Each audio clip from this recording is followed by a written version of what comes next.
खुशामदीद। आज बात करते हैं एक ऐसी दवा की जो शायद आपके घर में भी मौजूद हो, सिफिक्सीम, जिसे आप कारिसेफ के नाम से जानते होंगे। ये है तो एक आम सी एंटीबायोटिक, लेकिन इसका काम करने का तरीका बड़ा ज़बरदस्त है।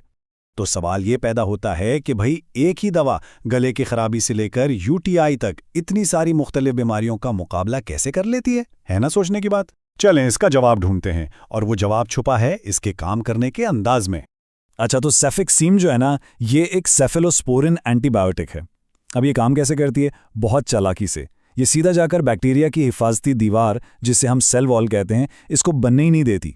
आप यूँ समझें कि बैक्टीरिया एक किला बना रहे हैं और ये दवा उनकी सारी ईंटें ही गायब कर देती है। तो जब दीवार ही नहीं बनेगी तो वो बिल्कुल बेबस होकर ख़त्म हो जाते हैं।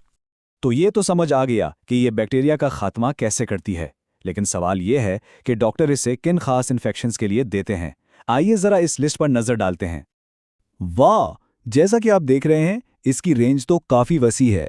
मतलब सांस की नाली और कान के आम इन्फेक्शन से लेकर यूटीआईज यानी पेशाब की नाली के इन्फेक्शंस और यहाँ तक कि टाइफाइड बुखार जैसी सीरियस बीमारियों तक से ये लड़ती है।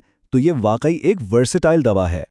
अच्छा, अब आते हैं इस बात पर कि ये दवा मिलती किस शक्ल में है। जाहिर है एक ही फॉर्म हर एक के लिए तो काम नहीं करता, खास तौर पर जब बात बच्चों की हो। तो बुनियादी तौर पर ये दो शक्लों में आती है। बड़ों के लिए तो सीधा सीधा कैप्सूल या गोली होती है, लेकिन बच्चों का मामला अलग है। वो अक्सर गोली नहीं निगल पाते, तो उनके लिए ये एक मीठे से सिरप या सस्पेंशन की शक्ल में आती है। उससे उन्हें दवा पिलाना बहुत आसान हो जाता है। अगर इसकी ताकत की बात करें तो कैप्सूल आमतौर पर 200 और 400 मिलीग्राम में मिलते हैं, और बच्चों का सस्पेंशन भी अलग अलग कॉन्सेंट्रेशन में होता है। लेकिन यहाँ एक बहुत बहुत ज़रूरी बात, ये सिर्फ मालूमात हैं। ये डोज की हिदायत हरगिज़ नहीं है। सही डोज क्या होगी ये सिर्फ और सिर्फ डॉक्टर ही बता सकता है। और इसीलिए ये बात बहुत अहम है कि सही तशखीस और नुस्खे के लिए हमेशा डॉक्टर से ही बात करनी चाहिए। खास तौर पर बच्चों के मामले में तो कभी भी खुद से डोज का अंदाज़ा ना लगाएं। ये खतरनाक हो सकता है, क्योंकि बच्चों की डोज उनके वजन और इन्फेक्शन कितना शदीद है इस पर मुनस्सिर होती है। चलें, अब जबकि हम ये जान गए हैं कि ये दवा क्या करती है और कैसे करती है, तो अब बात करते हैं कुछ बहुत ज़रूरी असूलों की। ये सेफ्टी से जुड़ी मालूमात हैं जिन्हें बिल्कुल भी नज़रअंदाज नहीं करना चाहिए। अच्छा, इन उसूलों को याद रखने का एक आसान तरीका ये 3 बातें हैं। नंबर 1, इसके साइड इफ़ेक्ट्स पर नज़र रखें।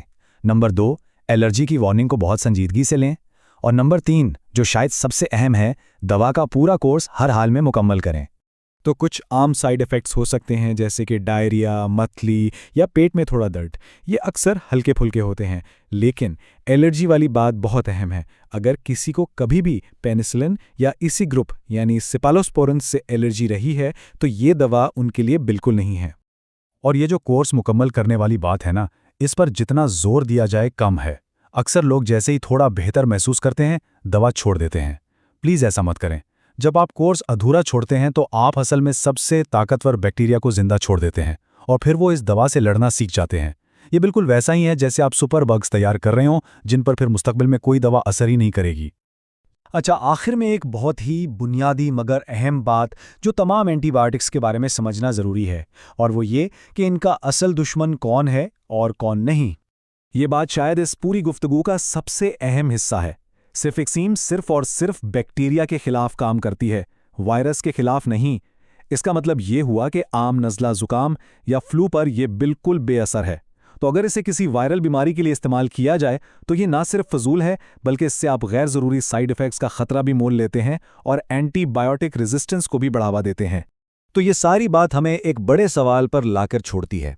हम आज अपनी बीमारियों के इलाज और आने वाले कल के लिए इन अहम दवाओं को बचाने के बीच में तवाज़ुन कैसे कायम करें? ये एक ऐसा सवाल है जिसका जवाब ढूंढना हम सब की मुश्तरका जिम्मेदारी है।